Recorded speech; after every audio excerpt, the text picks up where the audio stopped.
Hey guys, what's up? Answering the question I got in the mail. Do I go to failure on most of my exercises, even when I do full body workouts, or do I not? Well, it depends on the way I train. It depends on the way you train also. If I train with very low frequency, which is really rare because I increase my frequency and my volume. But if I train with low frequency, I would go to failure. Obviously, if I'm only hitting a body part once a week, which is rare, but if I am, I will definitely go to failure.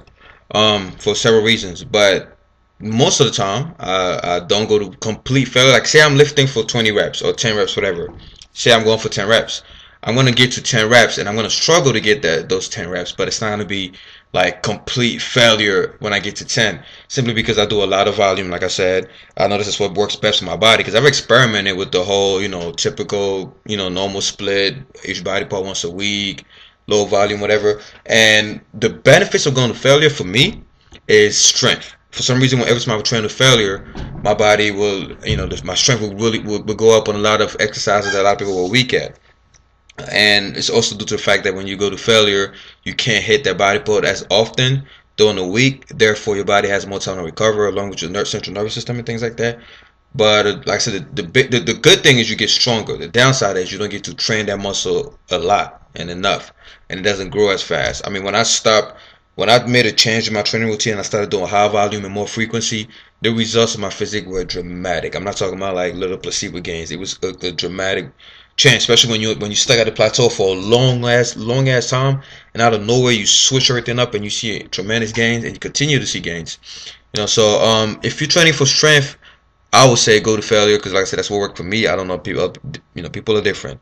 I notice when I go to failure, I'm a lot stronger on that exercise. It's a central nervous system thing, and it's pretty much CNS based. But the downside of training to failure is you can't hit that body part as often, and that goes against my training routine. And if you hit a body part once a week, by all means, go to failure. If you're looking to get stronger, go to failure.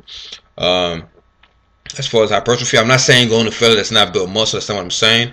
I'm saying that to build muscle, you got frequency is a big thing. I'm so big on frequency. You gotta hit that muscle at least 2 to 3 times a week if you want to see dramatic gains. If you're a beginner, you can hit that shit once every 2 weeks. You're gonna see gains. I'm exaggerating, but after a while, when you reach your plateau, you need more frequency, and you just can't train the same body part 2 to 3 times a week if you go to complete failure on every single set. In fact, if you go to failure on one set, chances are your workout is over. If you could do more, that means you didn't go to failure. That's common sense. Because a lot of people don't know what failure is. Failure is, even if it was a gun to your head or a gun to your mother's head, whatever, you would not be able to push out another rep. That's failure. And you don't want to train at that intensity unless that's what's been working for you. And like I said, your goals are different than mine. Me, I'm all about volume and pumping blood into the muscle. And people say, well, if you're training like that, then what about the whole strength aspect? I didn't say I'm not trying to get stronger. Don't forget, even if you're doing high reps or whatever, or time on attention training, which I'm experimenting with right now. I told you guys I train in cycles. I do 4 weeks of one thing, then another 4 weeks or whatever, and I experiment with rep ranges. Like right now, I'm doing the 20 rep range. Then I'm gonna go back to the 5 to 8, which is one of my favorite rep ranges.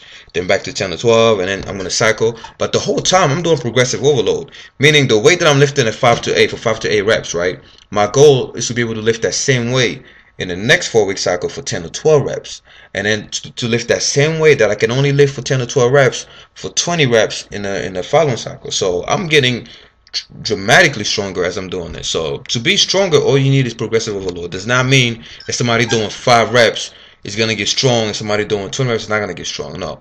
It just simply means that as long as it's progressive overload, as long as you're progressing, if you're benching 135 pounds for only 20 reps, but you're able to increase the weight to 155 and also bench for 20 reps, and on and so forth, you're getting stronger, just not as fast as the other guy. So you just gotta weigh out your options, know your goal, know what you're training for. Hypertrophy, frequency with recovery, obviously. Strength, you don't want to burn out your central nervous system, so you might want to cut back on the frequency and the volume. But yeah, that's my advice. Hope that doesn't confuse you guys, and hope that answers a lot of questions. All right, Team 3D.